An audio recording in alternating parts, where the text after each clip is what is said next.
मित्रांनो, आपण शिकणार आहोत ज्यामध्ये आपल्याला वय मोजता आलं पाहिजे किंवा वर्ष काढता आले पाहिजे. तर बघा, प्रश्न असा आहे की विद्या ही 2025 ला 9वा वाढदिवस साजरा करते. तर तिचा जन्म कोणत्या साली झाला? साली म्हणजे कोणत्या वर्षी झाला? आता बघा, विद्याचा जन्म, कोणीही विद्या, ती 2025 ला म्हणजे याच वर्षी 2025 ला तिचा कितवा बर्थडे? हॅपी बर्थडे कितवा आहे? 9वा. तिचा वाढदिवस आहे 9वा. म्हणजे ती किती वर्षाची झाली? 9 वर्षाची झाली. 2025 ला ती किती वर्षाची झाली? 9 वर्षाची झाली. 9वा वाढदिवस आहे तिचा. 9वा वाढदिवस.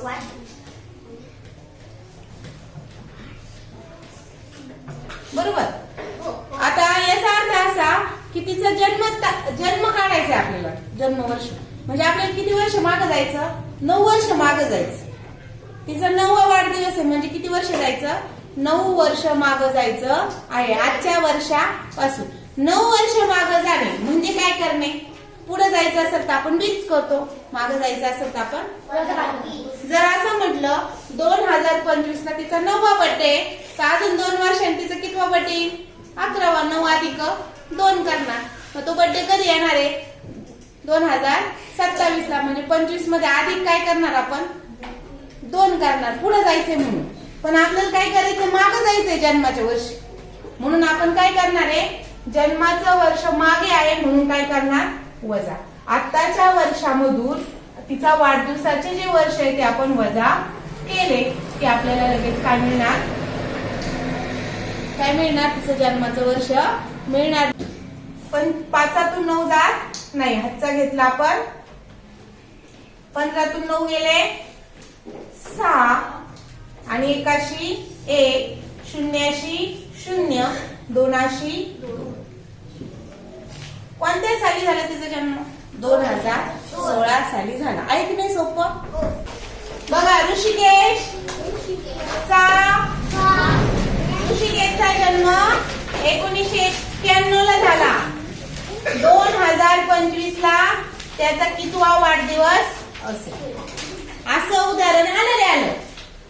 ती एक गोष्ट लक्षात ठेवायची का कुठपर्यंत विचारलंय? 2025. आणि कधीचा जन्म आहे? सुरुवात कुठून झाली त्याच्या जन्मापासून? त्याचं वय मोजायचं ना आपल्याला. 1991 ते 2025 किती फरक आहे? फरक काढायचा आहे. मग आता या दोघांमध्ये मोठा कोण आहे?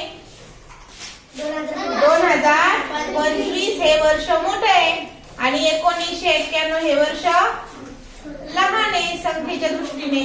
वजाबाकी करताना पहिले कोण घ्यावं लागेल? मोठी संख्या पहिले घ्यावं लागेल आणि छोटी संख्या नंतर घ्यावी लागेल. मग आता 2025 मधून 1991 वजा केल्यावर आपल्याला काय भेटणार आहे? ऋषिकेशचं वय भेटणार आहे. 5तून 1 गेला, 2तून 9 जातो का? मग ह्या 20 मधून 1 हातचा घेतला, किती झाले? 12. आणि 20च्या डोक्यावर किती शिल्लक राहिले? इकडे गेल्यामुळं 19. 20च्या डोक्यावर किती शिल्लक राहिले? 19. मग 12तून 9 गेले, किती राहिले पहा बरं? आणि 19 मधून 19 गेले, किती राहिले? म्हणजे ऋषिकेशचं आजचं वय किती आहे? 2025 चा त्याचा वाढदिवस किती आहे? 34वा. तर त्याचा कितवा वाढदिवस आहे? 34वा वाढदिवस. म्हणजे त्याचं वय सुद्धा किती वर्ष झाले आता? 34 वर्षाचा ऋषिकेश झालेला आहे. त्याचा 34वा वाढदिवस आहे आणि त्याचं वय 34 वर्ष आहे. आता त्याचा कितवा वाढदिवस असेल असं पण येऊ शकतं की त्याचे वय किती? वय किती?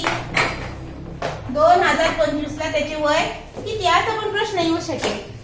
मग त्यावेळेस तुम्हाला उत्तर काय लिहावं लागेल? 2025 ला त्याचे वय किती वर्ष? 34. सेम प्रोसेसने उदाहरण सोडवायचंय का?